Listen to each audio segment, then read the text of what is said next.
ہے کوئی مانگنے والا کہ اس کی مراد پوری کر دی جائے، ہے کوئی مغفرت کا سوالی کہ اس کا سوال پورا کیا جائے، ہے کوئی توبہ کرنے والا کہ اس کی توبہ قبول کی جائے. ادھر سے آفر ہے اور ہم غفلت میں یہ راتیں گزار رہے ہیں. تھوڑے دنوں پہلے سوچ رہے تھے چاند دکھے گا، رمضان آئے گا، ہم عبادت کریں گے، ابھی تو سوچ ہی رہے ہیں. پلیز دیکھو پچھلے رمضان میں کئی لوگ ہمارے ساتھ تھے جو اس بار نہیں ہیں. کیا پتہ اگلے رمضان میں ہم نہ ہوں.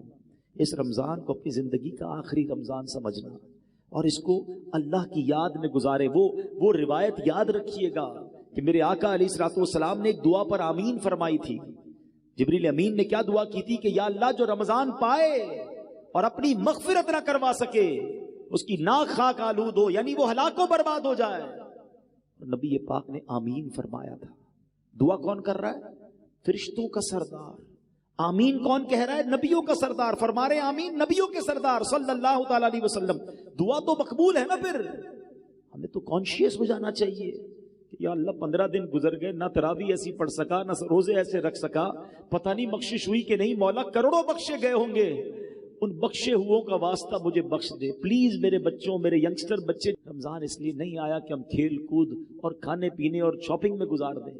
قرآن شریف کے حوالے سے ہی میں ایک سورت بلکہ اس کی چند آیتیں اور وہ پیغام دینا چاہتا ہوں کہ سوچئے اس مہینے میں ایک ایسی رات ہے جس رات کی فضیلت بیان کرنے کے لیے پوری قرآن پاک میں ایک سورت آئی ہے اور اس سورت کا نام ہی سورہ قدر ہے. اور کیا شاندار پیغام ہے اس میں. بسم اللہ الرحمن الرحیم. انا انزلناہ فی لیلۃ القدر وما ادراک ما لیلۃ القدر. قرآن کا یہ شاندار اسلوب سمجھیے، یہ بہت خوبصورت اسٹائل ہے کہ قرآن میں جب کسی بات کو امپورٹنٹ ذکر کیا جاتا ہے، ایمفسائز کیا جاتا ہے، تو قرآن خود ایک سوال کرتا ہے وما ادراک ما لیلۃ القدر. تم نے کیا جانا لیلۃ القدر کیا ہے؟ آپ کو یہی اسلوب سورہ قارعہ میں بھی ملے گا. القارعۃ ما القارعہ وما ادراک ما القارعہ. تم نے کیا جانا قارعہ کیا ہے؟ وہ سوال کے بعد قرآن خود ہی جواب ارشاد فرماتا ہے، لیکن اٹریکشن ہو جائے، بندہ سمجھ لے دیر از سم تھنگ اسپیشل، کوئی بڑی بات ہونے جا رہی ہے. قرآن کہتا ہے ہم نے اس کو لیلۃ القدر میں نازل کیا اور پھر فرمایا وما ادراک ما لیلۃ القدر. تم نے کیا جانا لیلۃ القدر کیا ہے؟ پھر خود قرآن جواب دے رہا ہے لیلۃ القدر خیر من الف شہر. لیلۃ القدر 1000 مہینوں سے بہتر ہے.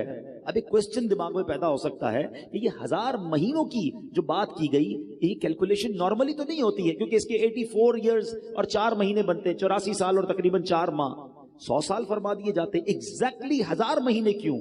سبحان اللہ. علماء نے اس کے باقاعدہ مفسرین نے شان نزول بیان کیے. ایک بڑا پیارا شان نزول کہ فرمایا نبی پاک علیہ الصلوۃ والسلام ایک بار صحابہ کے درمیان بیٹھے، جلوہ فرما ہیں. صحابہ کو نبی پاک نے خود ایک واقعہ سنایا کہ پچھلی قوم میں ایک بڑے بزرگ تھے، ان کا نام حضرت شمعون تھا. 1000 مہینے تک ایسے عبادت کی، دن روزے رکھے، رات نوافل پڑھے، جہاد بھی کیا اور شہید بھی ہو گئے.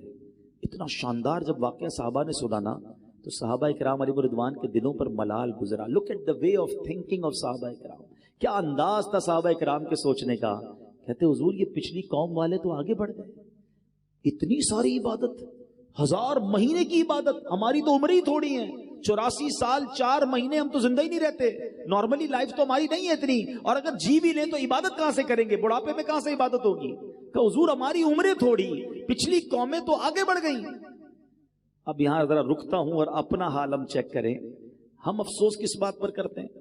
کسی کا گھر دیکھ کر آ جائیں، او ہو اتنا بڑا بنگلہ، اتنی گاڑیاں بھی گن لیتے لوگ، بلکہ کچھ لوگ تو قیمت بھی نکال لیتے ہیں، پارکنگ میں اتنے کروڑ کی گاڑی کھڑی تھی. او اللہ کے بندو تم، اچھا پھر افسوس، اپنا گھر برا لگنے لگتا ہے، اپنی نعمتیں کم لگنے لگتی ہیں کہ اتنی ساری زندگی بھی محنت کروں تو میں اس کے مقابلے میں نہیں پہنچ سکوں گا. یہ صرف دنیا والوں کو دیکھ کر افسوس کیوں ہوتا ہے ہمیں؟ یہ ذہن نہیں تھا صحابہ کرام کا. انہوں نے کہا حضور وہ نیکیوں میں آگے بڑھ گئے، ان کی عمریں زیادہ تھیں.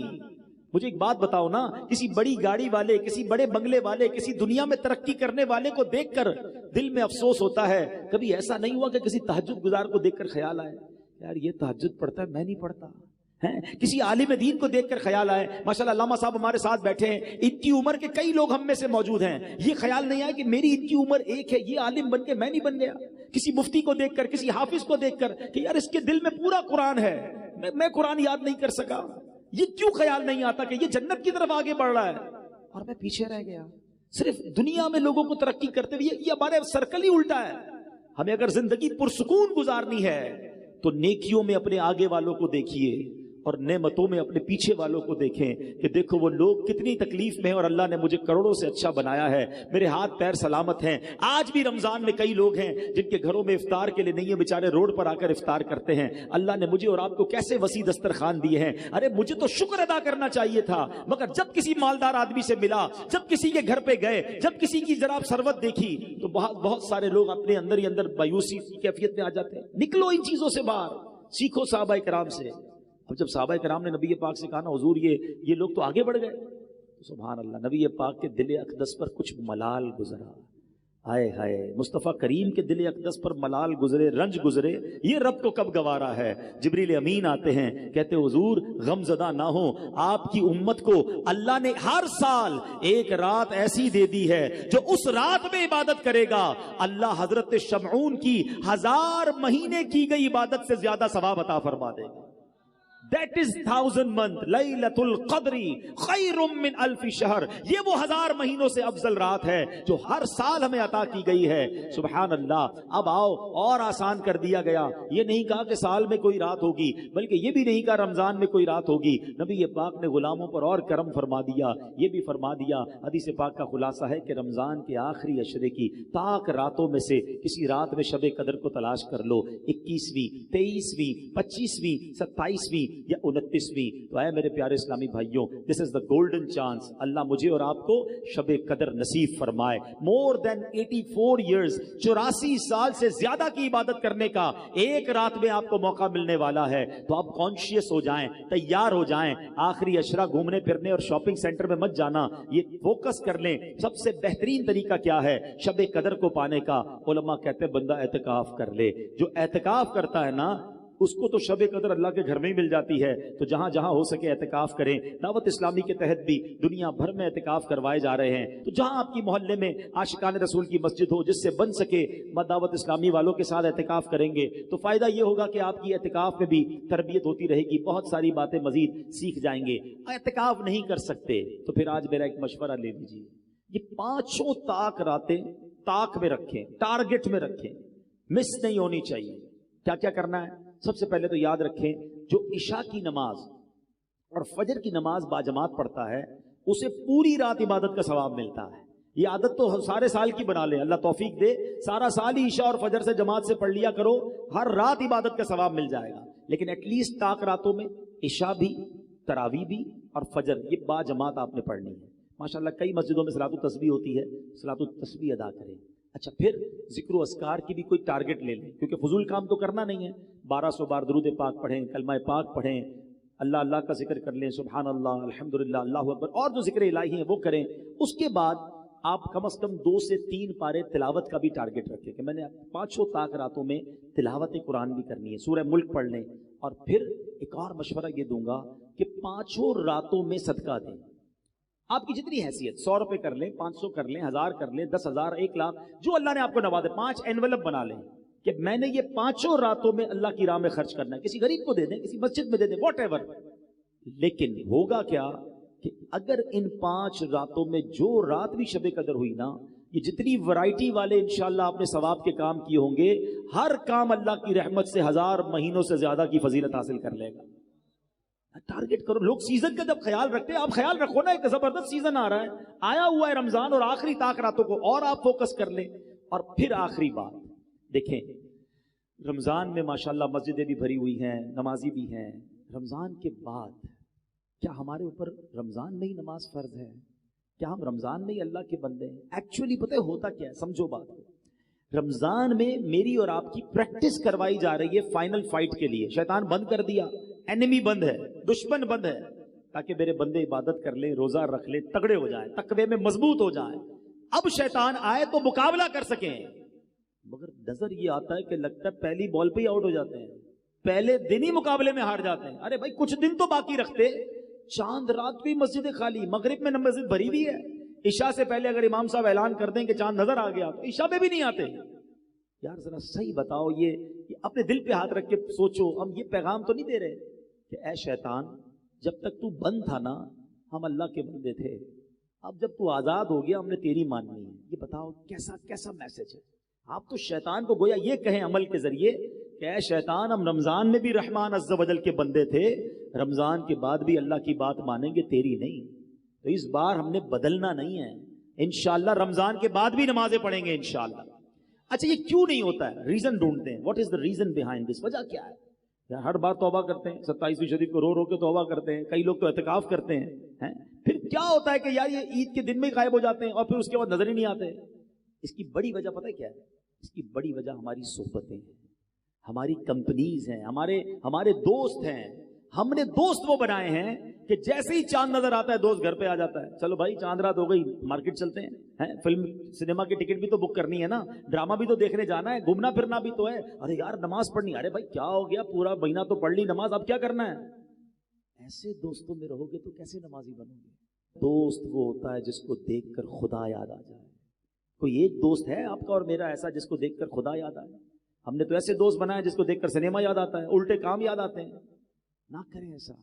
اگر یہ سوچ لیا ہے نا کہ اب رمضان میں نیک بنا ہوں اور سارا سال نیک بننا ہے، we have to change over companies. ہمیں اپنی صحبتوں کو دیکھنا ہوگا. اچھوں کی صحبت تجھے اچھا بنا دے گی، برے کی صحبت تجھے برا بنا دے گی. دعوت اسلامی کا ماحول آپ کے سامنے ہے. کروڑوں لوگوں کی زندگیاں بدلی ہیں، لاکھوں نوجوان چہرے پہ داڑھی سجائے، سر پر امامہ سجائے آپ کو کہاں سے نظر آ رہے ہیں؟ بدلے نا. میں تو آپ کو اس ہاسپٹل کا پتہ بتا رہا ہوں، اس شفا خانے کا پتہ بتا رہا ہوں.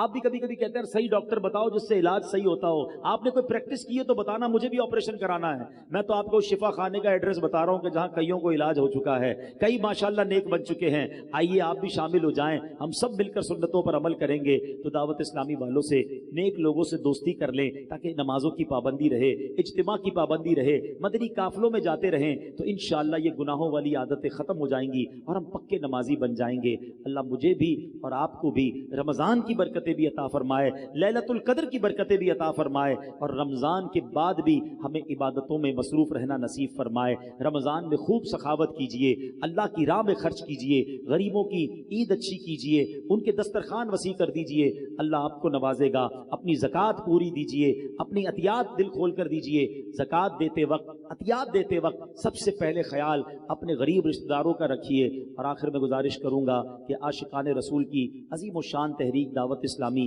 جو دنیا بھر میں دین متین کی خدمت بہت بڑے پیمانے پر کر رہی ہے، اس میں گزارش کروں گا کہ اپنے ڈونیشن میں، اپنے عطیات میں، اپنے فطرے میں دعوت اسلامی کا بھی بڑا حصہ رکھیں تاکہ دین کا یہ کام آگے بڑھتا رہے. اللہ کریم ہم سب کا جمع ہونا اپنی بارگاہ میں قبول فرمائے. آمین بجاہ النبی الامین صلی اللہ تعالی علیہ وسلم. میرے